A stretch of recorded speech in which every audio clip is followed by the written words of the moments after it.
Hello friends, welcome back to Patties Kitchen. இன்னைக்கு நாங்க முட்டையை வச்சு ரொம்பவே ஈஸியான ஒரு ஸ்நாக் ரெசிபி தான் பார்க்க போறோம். முட்டை பட்டீஸ் எப்படி செய்யறதுன்னு பார்க்கலாம் வாங்க.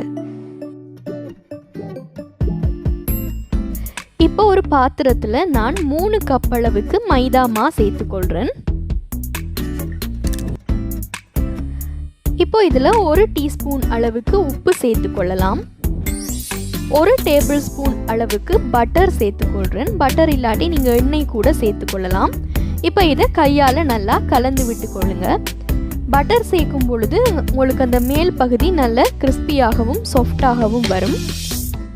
ஸோ இதை நல்லாவே நீங்கள் கலந்து விட்டதுக்கு அப்புறமாக 1 கப் தண்ணீர் கொஞ்சம் கொஞ்சமாக நீங்கள் சேர்த்துக்கொள்ளலாம். சேர்த்து இதை நாங்கள் சப்பாத்தி மாவுக்கு பிசைகிற மாதிரி பிசைஞ்சு கொள்ள போகிறோம். ரொம்பவே சாஃப்டாகவும் இல்லாமல் ரொம்பவே ஹார்டாகவும் இல்லாமல் நாங்கள் இந்த மாவை பிசைஞ்சு எடுக்க வேணும். கொஞ்சம் கொஞ்சமாக தண்ணீர் சேர்த்து நீங்கள் இதை பிசைஞ்சு எடுத்துக்கொள்ளுங்க.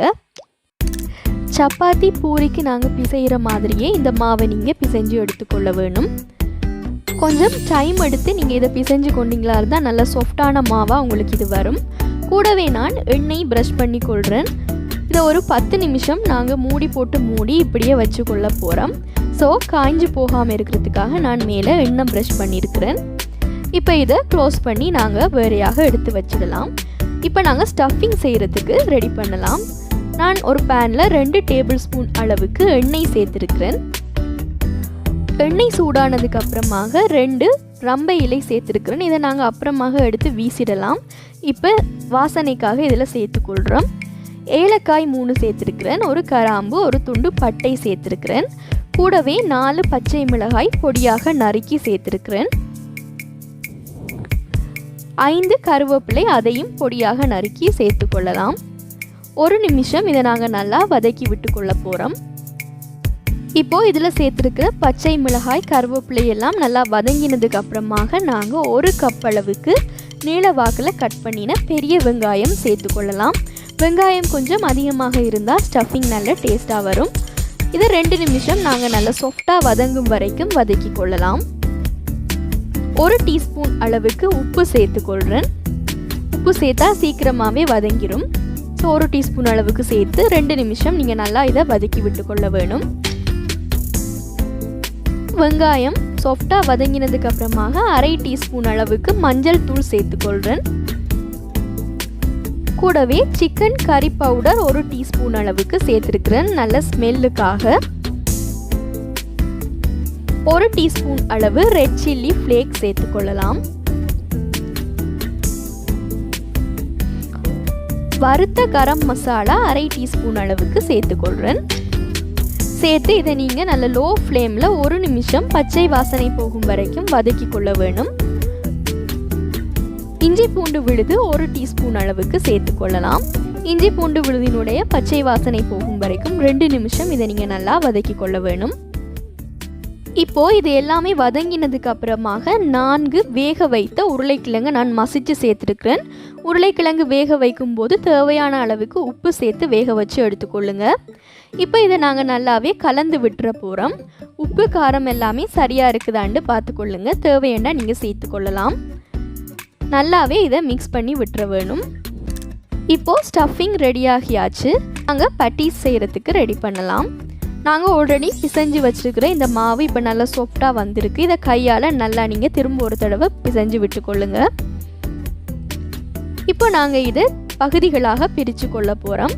நீங்கள் எந்த சைஸில் பட்டி செய்ய போகிறீங்களோ அதுக்கேற்ற மாதிரி நீங்கள் மாவை பிரித்து எடுத்துக்கொள்ள வேணும். கொஞ்சம் பெருசாக நீங்கள் பிரித்து எடுத்தீங்களா இருந்தால் முட்டை வச்சு செய்கிறதுக்கு ஈஸியாக இருக்கும். சின்னதாக இருந்தால் கொஞ்சம் கஷ்டமாக இருக்கும். ஸோ கொஞ்சம் பெரிய போல்ஸாகவே நீங்கள் இதை பிரித்து எடுத்து வச்சுக்கொள்ளுங்க.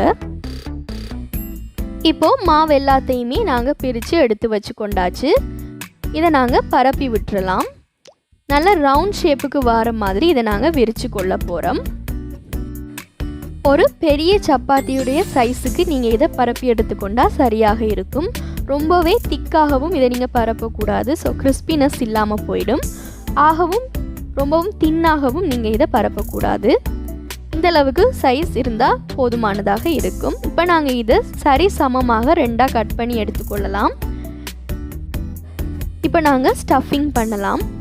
இந்த மாதிரி ஒரு பாதியை மட்டும் எடுத்துக்கொள்கிறேன் நான். இதில் 1 டேபிள் ஸ்பூன் அளவுக்கு நாங்கள் முன்னாடியே செய்து வச்சுருக்கிற உருளைக்கிழங்கு மசாலாவை வைக்க போகிறோம். 1 டேபிள் ஸ்பூன் வச்சா சரியாக இருக்கும். கூட வச்சிங்களா இருந்தால் வெளியில் வாரத்துக்கு ஸ்டார்ட் பண்ணிடும். ஸோ 1 டேபிள் ஸ்பூன் அளவு மாத்திரம் வச்சுக்கொள்ளுங்க.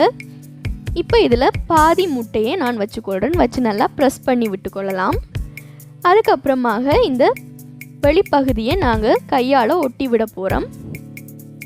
ஸோ இந்த மாதிரி கையால் அந்த ஸ்டஃபிங்கை நீங்கள் ஷேப் பண்ணி விட்டிங்களா இருந்தால் உங்களுக்கு ஒட்டுறதுக்கு ஈஸியாக இருக்கும். இப்போ நாங்கள் இதை ஒட்டி விட்டு கொள்ளலாம். இந்த மாதிரி மேலால் கவர் பண்ணி எடுத்து 2 சைடையுமே கையால் ப்ரெஸ் பண்ணி ஒட்டி விட்டுக்கொள்ளுங்க. ப்ரெஸ் பண்ணினாலே அது தானாக ஒட்டி கொள்ளும்.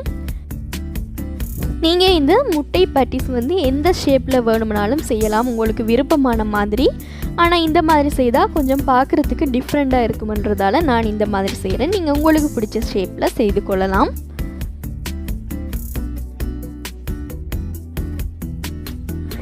இப்போது எல்லா மாவுலேயுமே நாங்கள் பேட்டிஸ் செய்து கொண்டாச்சு. இப்போ இதை நாங்கள் ஃப்ரை பண்ணி எடுத்துக்கொள்ள போகிறோம். நான் ஒரு பாத்திரத்தில் எண்ணெயை சூடாக்கி கொள்கிறேன். எண்ணெய் கொஞ்சம் அதிகமாகவே எடுத்துக்கொள்ளுங்க. எண்ணெய் சூடானதுக்கு அப்புறமாக நாங்கள் இதில் ரெடி பண்ணி வச்சுருக்கிற பேட்டிஸ் எல்லாத்தையும் சேர்த்துக்கொள்ள போகிறோம். ஒரு 4 பேட்டிஸ் அளவுக்கு சேர்த்துக்கொள்ளுங்க. அப்போ உங்களுக்கு ஃப்ரை பண்ணுறதுக்கு ஈஸியாக இருக்கும். எண்ணெய் சூடாகிறதுக்கு முதலும் போடக்கூடாது, ஆகவும் சூடானதுக்கப்புறமும் போடக்கூடாது. சரியான சூட்டில் இதை போட்டு நல்ல கோல்டன் ப்ரௌன் கலருக்கு வரும் வரைக்கும் நாங்கள் இதை ஃப்ரை பண்ணி எடுத்துக்கொள்ள வேணும். பேட்டிஸ் எல்லாமே ஃப்ரை பண்ணி வரத்துக்கு உங்களுக்கு ஒரு 8 நிமிஷம் வரைக்கும் எடுக்கும். மீடியம் ஃப்ளேமில் வச்சு இதை நீங்கள் ஃப்ரை பண்ணி எடுத்துக்கொள்ளணும், இல்லாட்டி சீக்கிரமாகவே கரிஞ்சு போயிடும். இப்போ 8 நிமிஷத்துக்கு அப்புறமாக சூப்பராக கோல்டன் ப்ரௌன் கலருக்கு எங்களுடைய பேட்டிஸ் வந்திருக்கு. நல்ல கிறிஸ்பியாகவும் டேஸ்டியாகவும் வந்திருந்தது. ஸோ இந்த மாதிரி நீங்கள் கொஞ்சம் டிஃப்ரெண்ட்டாக வீட்டில் முட்டை வச்சு ட்ரை பண்ணி பாருங்கள், உங்களுக்கு ரொம்பவே பிடிக்கும். பிடிச்சிருந்தா மறக்காமல் உங்களுடைய ஃபீட்பேக்கை எனக்கு கொமெண்ட்ஸில் கொடுங்க. என்னுடைய ரெசிபிஸ் எல்லாம் உங்களுக்கு பிடிச்சிருந்தா மறக்காமல் லைக் பண்ணுங்கள், ஷேர் பண்ணுங்கள், சப்ஸ்கிரைப் பண்ணுங்கள், கூடவே பெல் ஐக்கானை ப்ரெஸ் பண்ணுங்கள்.